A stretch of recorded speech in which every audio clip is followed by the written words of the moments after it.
Bonjour, nous sommes sur France Attractive, le grand forum de l'économie et de l'attractivité des territoires. Et j'ai le plaisir d'accueillir aujourd'hui Philippe Lavalard. Bonjour. Bonjour. Vous êtes en charge du développement économique pour la communauté d'agglomération de Blois.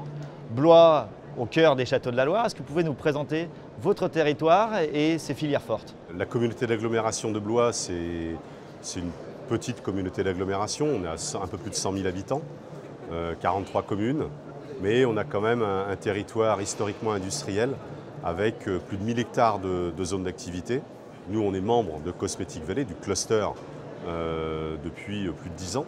On a également des entreprises dans la pharmacie, des entreprises dans l'aéronautique, des entreprises dans l'automobile, des entreprises dans le tertiaire, un petit peu d'agroalimentaire également. Comment se positionne une ville moyenne comme Blois, qui serait, on peut le dire, entre Tours et Orléans, coincée entre les deux grandes métropoles de cette belle région centre-Val-de-Loire? Alors, c'est vrai que souvent les gens nous font un petit peu le reproche d'être entre Tours et Orléans. Moi, je dirais au contraire, c'est plutôt un avantage. Certaines zones d'activité de Blois qui sont placées juste à côté du péage autoroutier sont à 30 minutes de Tours, 30 minutes d'Orléans.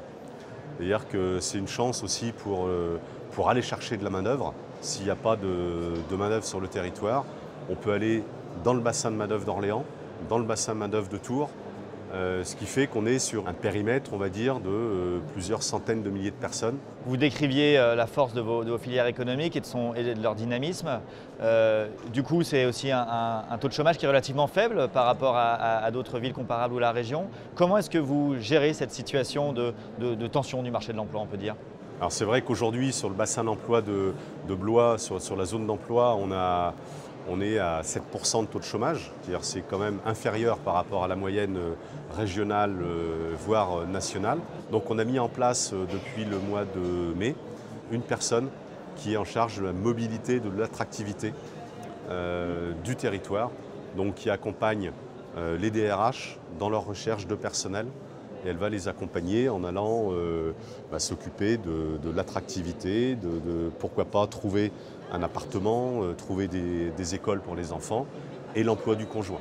Comment un salarié, un cadre qui souhaiterait découvrir les opportunités sur votre territoire peut se renseigner tout au long de l'année? Qu'est-ce que vous lui conseilleriez de faire? Alors il peut prendre la tâche de la chambre de commerce, de la communauté d'agglomération de Blois, de la mairie de Blois par exemple. Enfin, tout ça, ça va converger vers cette cellule de mobilité et d'attractivité. Et puis, on en a fait une bonne promotion, donc quand il va candidater, nous les DRH sont au courant et vont pouvoir le mettre en relation avec cette cellule de mobilité. Blois Attractive donc. Voilà, Blois Attractive. Merci, Exactement. merci Philippe Lavalard. Je l'en prie.